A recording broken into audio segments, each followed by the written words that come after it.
Welcome to మన TV news. బులెటిన్ల ముందుగా headlines.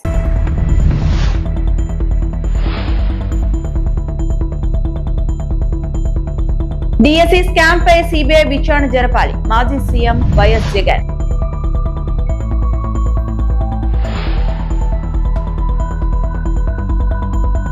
ఎరువుల కొరతపై తప్పుడు ప్రచారం. మంత్రి అచ్చెన్నాయుడు.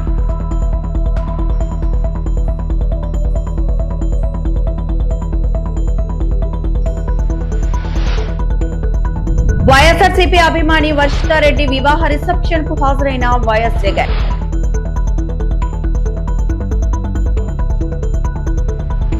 డిఎస్సి 2025లో జరిగినట్లు ఆరోపణలు వస్తున్న అవకతవకలపై సిబిఐతో సమగ్ర దర్యాప్తు జరిపించాలని వైఎస్ఆర్సీపీ అధ్యక్షుడు మాజీ ముఖ్యమంత్రి వైఎస్ జగన్మోహన్ రెడ్డి డిమాండ్ చేశారు.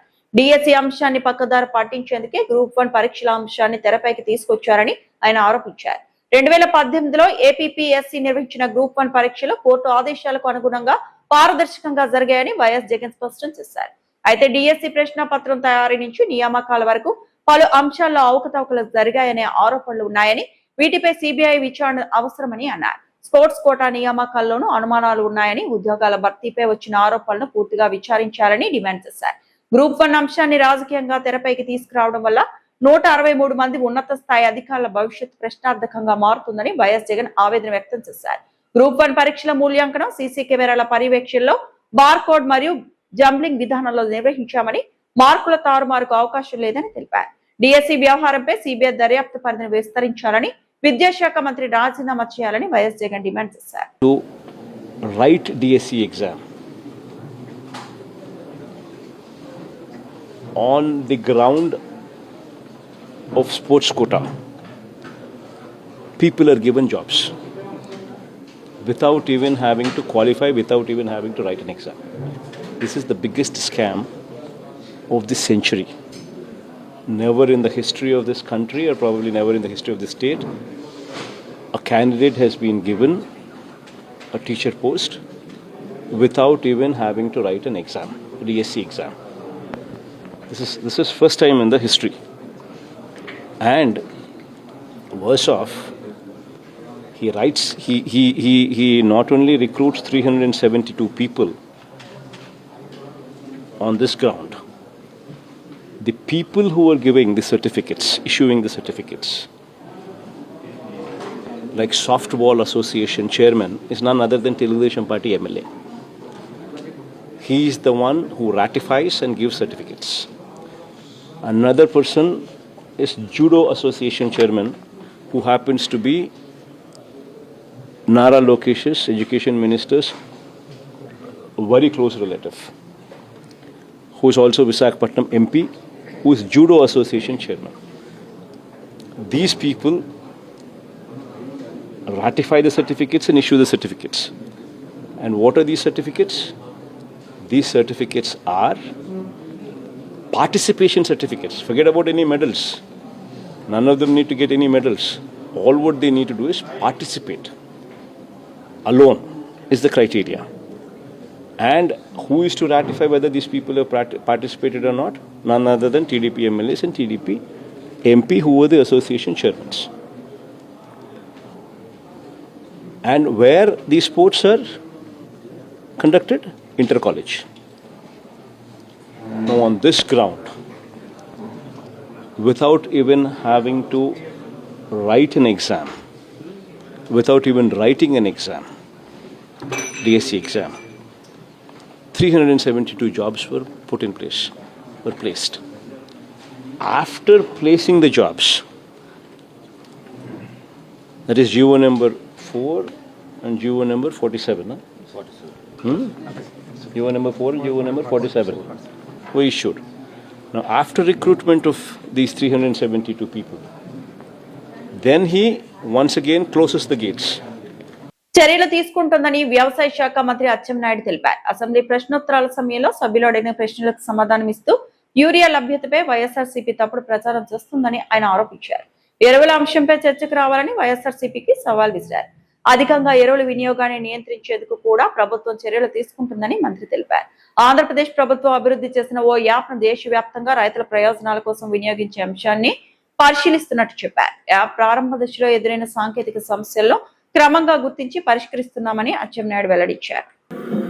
చాలా ప్రాబ్లమ్స్ వస్తున్నాయి హెల్త్ లో, అందులో క్యాన్సర్ వస్తుందని చెప్పి ప్రధానమంత్రి గారు గ్రహించి యూరియాని ఏ పంటకి ఎంత మోతాదులో అవసరం ఉందో అంత మోతాదులో వినియోగించమని చెప్పి ప్రధానమంత్రి నుంచి అందరం కూడా మాట్లాడుతున్నాం అధ్యక్ష. అయితే మనం అది ఆచరించడంలో జరగటం లేదు. చాలా ప్రయత్నాలు చేస్తున్నాం, కానీ రైతు యూరియా వేస్తే బాగా పంట వస్తుంది, 1-2 బస్తాలు దిగుబడి వస్తాయి కాబట్టి యూరియా విపరీతంగా వేస్తున్నారు అధ్యక్ష. దీన్ని గ్రహించిన తర్వాత కేంద్ర ప్రభుత్వం ఈ సంవత్సరం ఏం చేసిందంటే దేశంలో కొన్ని జిల్లాల్ని సెలెక్ట్ చేసి కేంద్ర ప్రభుత్వం ఒక యాప్ ఇచ్చి ఆ యాప్ ద్వారా ఎవరైతే వ్యవసాయ శాస్త్రజ్ఞులు ఏ పంటకి ఏ జిల్లాలో ఎంత యూరియా ఉండాలి, ఎంత డిఏపి ఉండాలి అనేది ఒక నిర్ధారణ చేశారు అధ్యక్ష. ఆ నిర్ధారణ ప్రకారం ఆ జిల్లాల్లో ఈ యాప్ ద్వారా యూరియా ఇవ్వమని చెప్పి ఆదేశాలు ఇచ్చారు అధ్యక్ష.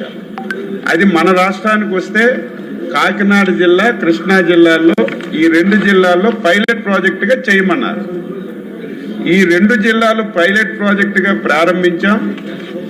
ఇదే సందర్భంలో సైమల్టేనియస్ గా ఏపీ ప్రభుత్వం ఏపీ ఎయిమ్స్ అని చెప్పి ఒక మంచి యాప్ కూడా తీసుకొచ్చి ఈ యాప్ ద్వారా వ్యవసాయ రంగంలో అన్ని కార్యక్రమాలు చేస్తున్నాం.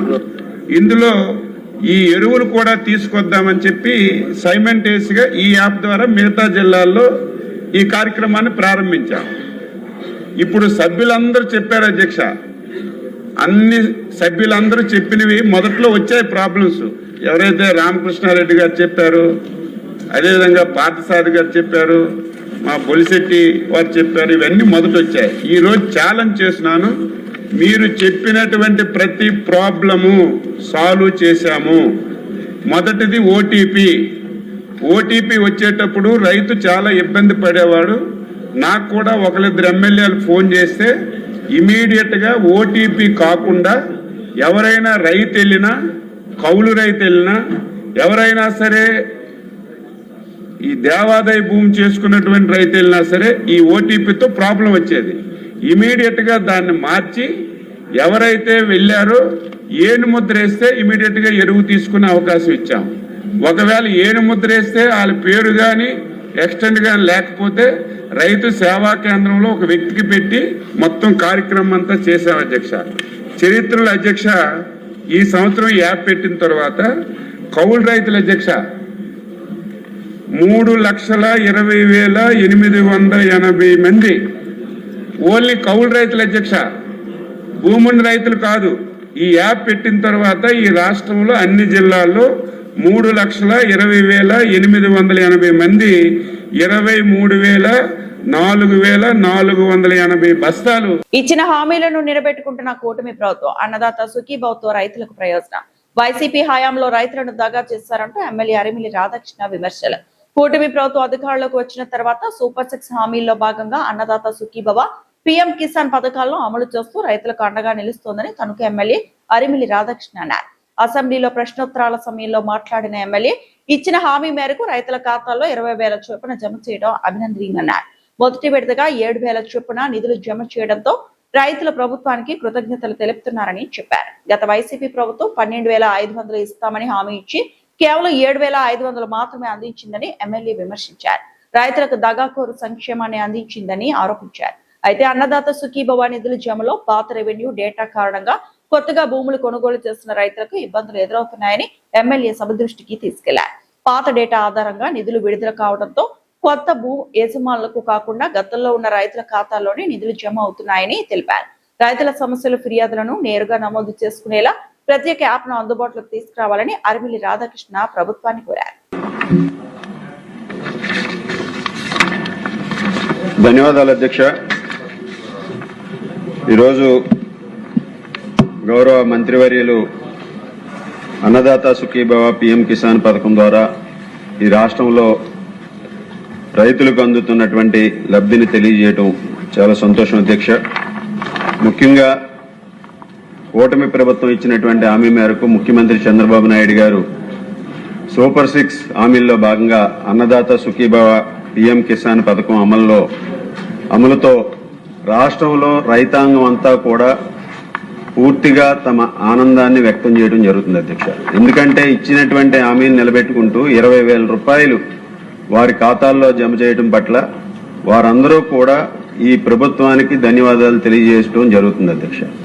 ముఖ్యంగా మనందరం కూడా చూసాం అధ్యక్ష, గత ప్రభుత్వంలో 13,500 రూపాయలు 12,500 రూపాయలు ఇస్తానని హామీ ఇచ్చి కేవలం 7,500 మాత్రమే రైతులకు అందించి దగాకోరు సంక్షేమాన్ని అందించినటువంటి విషయం అందరికీ కూడా తెలుసు అధ్యక్ష. అయితే ఈ ప్రభుత్వం ఇచ్చినటువంటి హామీ మేరకు 20,000 రూపాయలు అందించడం, అలాగే ఈ సంవత్సరం కూడా జూన్లో మరొక విడతగా కూడా మొదటి విడతగా రైతుల ఖాతాల్లో 7,000 జమ అవడం కూడా ఈరోజు ధన్యవాదాలు తెలియజేసుకుంటున్నాను అధ్యక్ష. అయితే ఇక్కడ కొన్ని రైతుల నుంచి వస్తున్నటువంటి కొన్ని ఫిర్యాదుల మేరకు ముఖ్యంగా ప్రతి విడతకు నిధులు విడుదల చేసే ముందు రెవెన్యూ డేటా సింక్రనైజ్ అవ్వట్లేదు అధ్యక్ష. ఎందుకంటే పాత రెవెన్యూ డేటాని మొన్న ఇచ్చినటువంటి విడతలో పాత రెవెన్యూ డేటా ఏదైతే ఉందో దాన్నే తీసుకుని ఈ నిధులు జమ చేయడం జరిగింది అధ్యక్ష. దానివలన కొత్తగా భూమి హక్కు పొందిన వాళ్ళు, నూతన యజమానులు ఈ పథకంలోకి రాకుండా పాత వారికే వెళ్లడం జరిగింది అధ్యక్ష. అలాగే రైతులు ఫిర్యాదులు నమోదు చేసుకోవడానికి ఈరోజు రైతు భరోసా కేంద్రాల్లో లిస్టులు పెట్టడం జరుగుతుంది అధ్యక్ష. కానీ వారికి ఒక యాప్ ద్వారా ఫిర్యాదులు చేసుకునేటటువంటి అవకాశాన్ని కూడా ఇస్తే ఇంకా బాగుంటుంది అధ్యక్ష. అలాగే హౌస్ హోల్డ్ సర్వే డేటాను కూడా పరిగణలోకి తీసుకుంటున్నారా లేదా? ఈరోజు గ్రామ వార్డు సచివాలయాల్లో ఉన్నటువంటి హౌస్ హోల్డ్ డేటా రైతులకి అందులో ఉన్నటువంటి ఎడిషన్స్ కి డిలీషన్స్ కి అవకాశం లేకపోవడం వలన దాన్ని కూడా పరిగణలోకి తీసుకుంటున్నారా లేదా అనేది మంత్రి గారిని కోరటం జరుగుతుంది అధ్యక్ష. డాక్టర్ ప్రియాంక తల్లిదండ్రులు తాడేపల్లిలోని పార్టీ కేంద్ర కార్యాలయంలో వైఎస్ జగన్ గారిని కలిశారు. తమ కుమార్తెను కారు ఢీకొట్టిన ఘటనపై కన్నీటితో ఆవేదన వ్యక్తం చేస్తూ కూటమి ప్రభుత్వం నిందితులు కాపాడుతోందని తల్లిదండ్రులు తెలిపారు. వారి ఆవేదనను విన్న వైఎస్ జగన్ వారిని పరామర్శించి వైఎస్ఆర్సీపీ అండగా ఉంటుందని భరోసా ఇచ్చారు.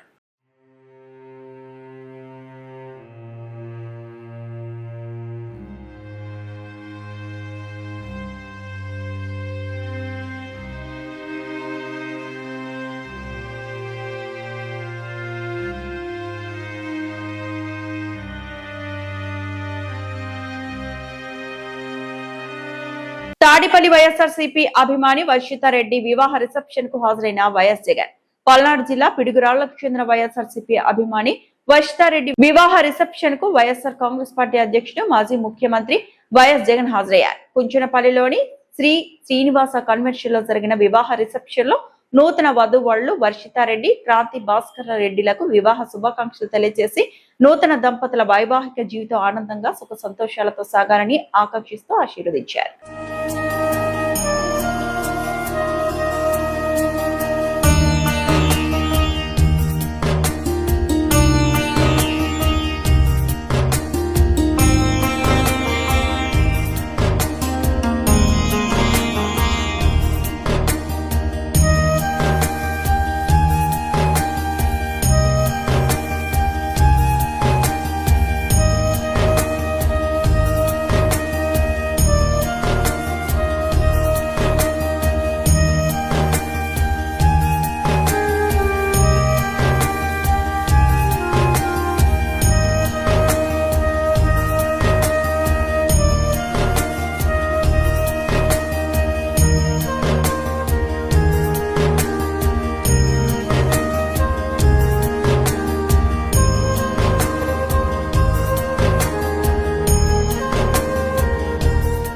రాష్ట్రంలో వేలాది మంది భక్తులు వచ్చే 6A కేటగిరీ దేవాలయాల్లో పారిశుద్ధ్యం, తాగునీరు, క్యూలైన్ల నిర్వహణ, ప్రసాదాల తయారీ, శుభ్రతపై ప్రభుత్వం ప్రత్యేక శ్రద్ధ వహిస్తుందని దేవాదాయ ధర్మాదాయ శాఖ కమిషనర్ రామచంద్ర మోహన్ తెలిపారు. ఏలూరు జిల్లా జంగారెడ్డిగూడెం మండలం గురవాయిగూడెంలోని మధ్య ఆంజనేయ స్వామి ఆలయాన్ని కమిషనర్ దర్శించుకొని ఆలయ పరిసరాలు పరిశీలించారు. ప్రసాదాల తయారీ నాణ్యతను పరిశీలించిన ఆయన కోనేటి నిర్వహణపై అసంతృప్తి వ్యక్తం చేశారు. భక్తులకు త్వరితగతిన దర్శనం కల్పించేందుకు ఎలక్ట్రానిక్ టికెట్ కౌంటర్ ను ప్రారంభించారు.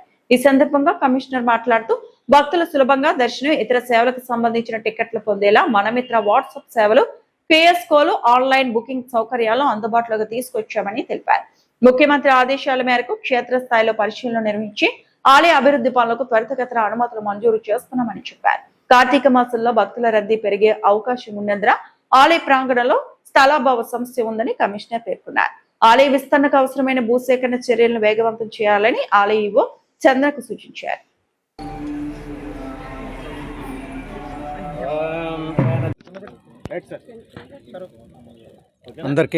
అందరికీ నమస్కారం. రాష్ట్ర ప్రభుత్వం రాష్ట్రంలో ఉన్న అన్ని ఆలయాల్లోనూ ప్రధానంగా వేలాది మంది భక్తులు వచ్చే 6A దేవాలయాల్లో భక్తులకి అందే సదుపాయాల మీద ప్రత్యేక శ్రద్ధ వహించడం జరుగుతుంది. పారిశుధ్యం కానీ, అదేవిధంగా క్యూ లైన్ల నిర్వహణ కానీ, వారికి దర్శనానికి వచ్చినప్పుడు దేవాలయం లోపల అందే సౌకర్యాల విషయంలో కానీ, అదేవిధంగా ఎక్కువసేపు టికెట్ల కోసం వీటి కోసం క్యూ లైన్లో నిలబడాల్సిన అవసరం లేకుండా మనమిత్ర వాట్సాప్ యాప్ ద్వారా, అదేవిధంగా కియోస్కుల ద్వారా, కంప్యూటర్లో ఆన్లైన్ బుకింగ్ ద్వారా ఈ రకంగా సాఫ్ట్వేర్ను ఉపయోగించి వాళ్ళు తేలిగ్గా ఇక్కడికి వచ్చే ముందే టికెట్లు తీసుకొని, లేదా వచ్చిన వెంటనే ఆ కియోస్కులో టికెట్లు తీసుకొని సులభతరంగా దర్శనం కానీ ఇతర సేవలు కానీ వినియోగించుకునేలా ప్రత్యేక ఏర్పాట్లు చేయడం జరిగింది. దీనిలో ముఖ్యమంత్రి గారు ప్రత్యేక శ్రద్ధ వహించి ఈ విషయంలో, ఈ సాఫ్ట్వేర్ ఇంప్లిమెంటేషన్ విషయంలో శ్రద్ధ తీసుకోవడం జరిగింది. దానివలన భక్తులు ప్రారంభంలో కొంత అది అలవాటు అయ్యే వరకు కొంత ఇబ్బంది ఫీల్ అయినా, ఇప్పుడు అనేక చోట్ల నుంచి వస్తున్న ఫీడ్బ్యాక్ ఏంటంటే భక్తులకు చాలా సౌకర్యవంతంగా ఉందని, అదేవిధంగా పారిశుధ్యం మీద ప్రత్యేక శ్రద్ధ వహించడం జరుగుతుంది. ఈ విధంగా మరుగుదొడ్ల సదుపాయాన్ని కూడా ప్రతి చోట తగినంతగా ఏర్పాటు చేస్తూ అవి పూర్తి పరిశుభ్రత మెయింటైన్ అయ్యేలా చూడటం, తాగునీటి వసతి విషయంలో ప్రత్యేక శ్రద్ధ తీసుకోవటం, అదేవిధంగా ప్రసాదాల రుచి శుచి విషయంలో కానీ, అన్న ప్రసాదాల విషయంలో కానీ, ఇలా భక్తుడికి సంబంధించిన ప్రతి విషయంలోనూ కూడా ప్రత్యేక శ్రద్ధ వహించడం జరుగుతుంది, ప్రభుత్వ స్థాయి నుంచి కూడా కింద వరకు. దాంట్లో భాగంగానే నేను కూడా పర్సనల్గా వివిధ దేవాలయాలను సందర్శించి అక్కడ ఏర్పాట్లు ఎలాగున్నాయి అన్నది ప్రత్యేకంగా గమనించడం జరుగుతుంది. అవసరమైన సూచనలు అక్కడ ఇవ్వడం జరుగుతుంది. తర్వాత ఒకసారి చూసి వెళ్ళిన తర్వాత ఇక్కడ ఏ విషయాల్లో ఏ అనుమతులు అవసరం అన్న విషయంలో కూడా మాకు ఒక అవగాహన ఏర్పడుతుంది. దానివల్ల అవసరమైన అనుమతులు అవి మంజూరీలో త్వరితమైన చర్యలు తీసుకోవటం, ఈ అభివృద్ధి పనులు త్వరితంగా జరిగేలా చూడటం లక్ష్యంగా ఈ ఇన్స్పెక్షన్స్ అనేవి జరుగుతుంది. అదేవిధంగా దాంతోపాటు ఇక్కడ స్టోర్సు, దాంట్లో రసవర్గాలు, ప్రసాదాలు తయారయ్యే రసవర్గాల నాణ్యత, వీటన్నిటిని కూడా ప్రత్యేకంగా పరిశీలించడం జరిగింది ఈరోజు. కార్తీక మహోత్సవాలు వచ్చినప్పుడు పార్కింగ్ ప్లేస్ బాగా ఇబ్బందిగా ఉంది సార్. భక్తులు ఎక్కువగా రీసెంట్గా వస్తారు, ఆ సమయంలో బాగా ఇబ్బంది అనేది ఎదురవుతుంది. తప్పనిసరిగా అండి, ఇప్పుడు నేను గమనించిన దాన్ని బట్టి స్థలాభావం అనేది కొంత ఉంది. మరింత స్థలం అవసరం ఈ దేవస్థానం స్థాయిని కానీ, ఇక్కడికి వచ్చే భక్తుల సంఖ్యలను దృష్టిలో పెట్టుకున్నప్పుడు కానీ మరింత స్థలం అవసరం. తిరుమల శ్రీవారిని ఇన్ఫోసిస్ సహా వ్యవస్థాపకుడు నారాయణమూర్తి, రాజ్యసభ ఎంపీ సుధామూర్తి దంపతులు దర్శించుకున్నారు. ఈ ప్రారంభ విరామ దర్శన సమయంలో వారు స్వామివారి సేవలో పాల్గొన్నారు. దర్శనానంతరం వారికి రంగనాయకుల మండపంలో పండితుల ఆశీర్వచనం చేసి స్వామివారి తీర్థప్రసాదాలు అందజేశారు. సినీ నిర్మాత దగ్గుబాటి సురేష్ బాబు వెంకటేశ్వర స్వామిని దర్శించుకున్నారు.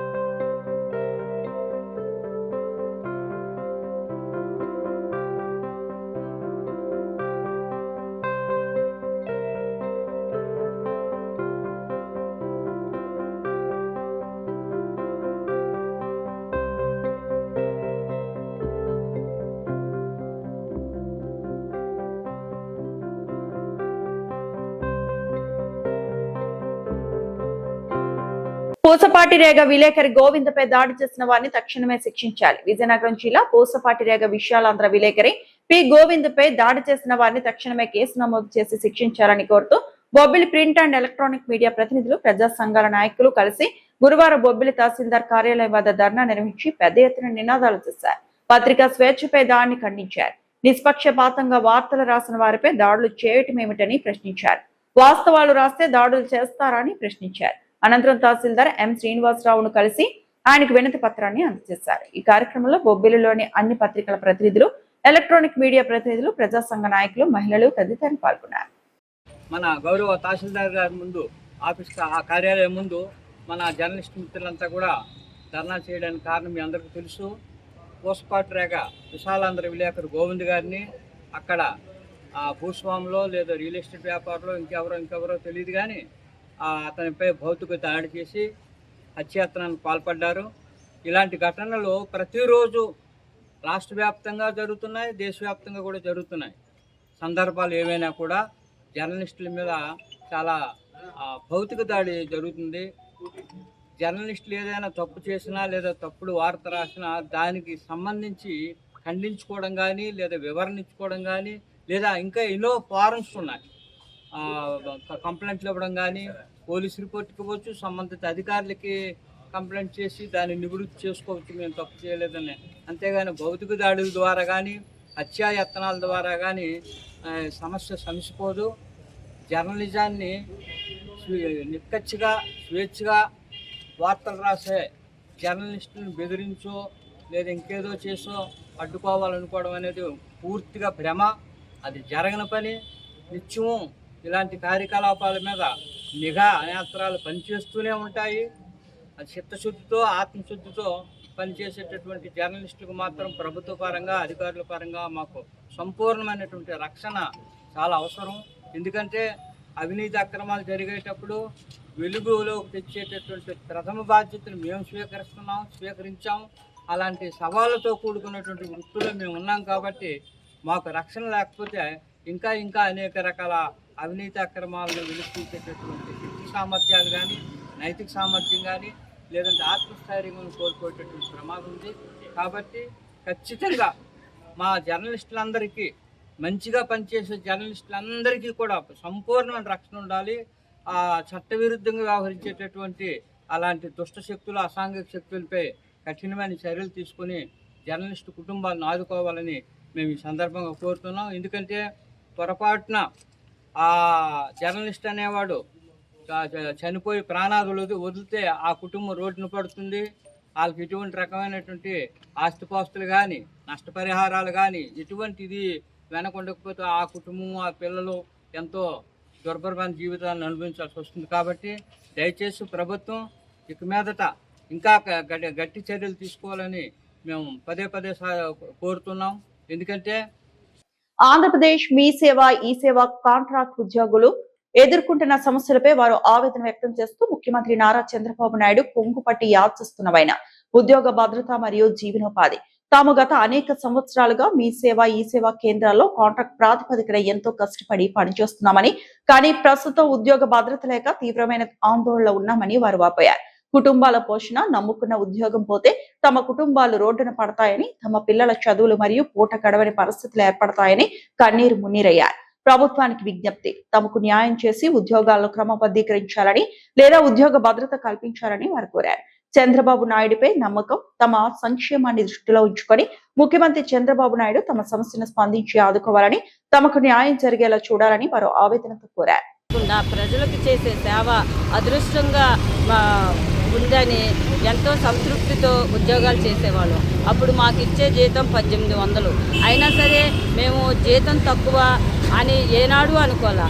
ప్రజలకు సేవ చేస్తున్నాం కాబట్టి ఆ సంతృప్తే మన పిల్లలకి పుణ్యాలు అనుకున్నామే తప్ప ఇలాగా 18 సంవత్సరాలు చేసిన తర్వాత నడి రోడ్డుకు వస్తామని ఏనాడు ఊహల్లో కూడా మేము అనుకోలేదు. ఎందుకంటే ప్రభుత్వం మారినా మేము ఎక్కడికి వెళ్ళము. మరి వైఎస్ఆర్ వచ్చారు, అప్పుడు మేము ఉన్నాము. చంద్రబాబు నాయుడు తర్వాత వైఎస్ఆర్ వచ్చారు. వైఎస్ఆర్ వచ్చిన తర్వాత జగన్మోహన్ రెడ్డి గారు వచ్చారు. 18 సంవత్సరాలంటే ముగ్గురు సీఎంలు వచ్చినట్టే కదా. అయినా ఎవరు మమ్మల్ని తీసేలా. కాంట్రాక్టులు 4 మారారు, అయినా సరే కాంట్రాక్టర్లు తీసేలా. వాళ్ళు కాంట్రాక్ట్ చేసుకుంటున్నారు. మాకు ఇచ్చే శాలరీస్ తక్కువో ఎక్కువో మేము ఏనాడు దాని గురించి ఆలోచించలేదు. కాబట్టి కాంట్రాక్ట్ ఇచ్చినంత వరకు మా ఉద్యోగాలు ఇలాగే ఉంటాయని, ఇందులో అర్బన్ మీ సేవల్లో ఎక్కువ రిక్రూట్మెంట్ ఫస్ట్ 2003లో ఆడవాళ్ళం కాబట్టి అంత తక్కువ జీతమైన సహనంతో ఓర్పుతో ప్రజలకి సంతృప్తిగా సేవలు అందిస్తున్నామన్న కృతజ్ఞతతో మేము ఉండిపోయాం. అయినా సరే అదేమి పరిగణలోకి తీసుకోకుండా ఈరోజు సచివాలయాలు ఏర్పాటు చేసిన తర్వాత మేము అయితే సేవలు చేస్తున్నామో ఆ సేవలనే సచివాలయాలకి అనుసంధానం చేశారు. మా దగ్గర నుంచే సచివాలయానికి ఇచ్చారు. ఆయన ఇచ్చిన మమ్మల్ని ఏమన్నారు, మీరు ఆందోళన చెందాల్సిన అవసరం లేదు, మీ సేవలే కదా, వాళ్ళకి మీరే కదా చెప్తున్నారు, మీరు కూడా అందులో ఉంటారు. కాకపోతే మీరు ఫస్ట్ నుంచి ఉన్నారు కాబట్టి మీకు రిక్రూట్మెంట్ ఇచ్చే వరకు మీరు వెయిట్ చేయండి అంతే అని మా ప్రభుత్వ ఈ సేవల్ని సచివాలయాలుగా మార్చారు. కొత్తగా ఏమి చేయలే వాళ్ళు. ప్రభుత్వ ఈ సేవలు బోర్డులు తీసి సచివాలయాలు చేసేశారు. మేము సందిగ్ధంగా అలాగుండి మాకు ఇస్తారు, మేము 18 సంవత్సరాల నుంచి సర్వీస్ చేసాం, మాకు అన్యాయం జరగదు అన్న నమ్మకంతో ఉండిపోతే తర్వాత ఎన్ని రోజులకి ఇవ్వకపోతే ఆ ప్రభుత్వాన్ని ఈ వార్తలు ఇంతటితో సమాప్తం.